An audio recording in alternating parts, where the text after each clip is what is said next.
Jason Nikerchuk, the Secretary General of WMHSMUN 31.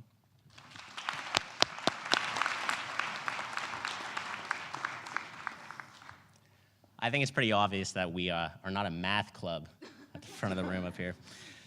All right, so thank you, Tanner, honestly, for your very kind words. It really does mean a lot to be up here in front of all of you after so many years of being in your seats and then being up here. Delegates, sponsors, Ambassador Sanderson, friends, and guests, it's my genuine pleasure to welcome you to the 31st session of the William & Mary High School Model United Nations Conference. As Secretary General, I, along with a pretty great team, have spent the last year building this conference and this weekend for all of you. However, before we start the weekend off, I feel obliged to inform all of you that I know next to nothing about international relations. I am a geologist. Here at William & Mary, I study rocks and soil and water and a whole host of things that, for the most part, have not changed since the beginning of human civilization. During your weekend here, you might find yourself talking to one of our staffers, and they might tell you that their thesis is on the rise of terrorism in North Africa or cooling of US-Russian relations. My thesis is on Martian atmospheric dust. So now you might be asking yourself what a geologist who got a C+ in the last international relations class he took is doing leading the largest Model UN conference at one of the best schools for international relations in the country. And I can tell you I've definitely asked that of myself. But the truth is, you might find one day you yourself are doing something vastly outside of your primary field of knowledge or outside of your comfort zone, and something that you never anticipated you would be doing. People might wonder even aloud what you did to deserve something that their friend Jeff was a perfect candidate for. A great many of you have been applying to colleges recently, or you will be in the near future. You're going to hear everybody and their mother and your mother ask what you'll be studying and what kind of job you want to get to that, and are sure you don't want to study math like your father. And everybody is going to try to pigeonhole you into a single category. Oh, Mary? Well, she's an art major. John? He studies engineering. And you'll feel more and more pressure to devote yourself to one thing. Only take classes in one subject, become an expert in it and ignore the rest of the world. Or focus all of your time on running track. Don't worry so much about your major, it doesn't matter, just get yourself to nationals. You're a runner, but think about how crazy that is. Up until now, have you spent your every waking moment only doing one thing? Did you only go to social studies and sleep through all of your other classes? Did you get on the football team and stop hanging out with anyone who wasn't your teammate? We are individuals with complex habits, hopes, and interests. Coming into William & Mary, I had all of these people asking me these questions. What are you going to study? What kind of job do you want? Blah, blah, blah.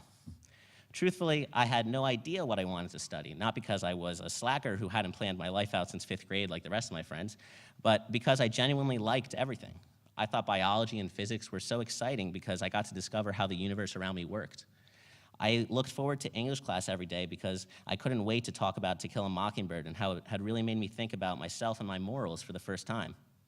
I loved going to history and learning who the people were that crafted the world into the place I live and thinking what I could do to craft that world for people that lived 300 years from now.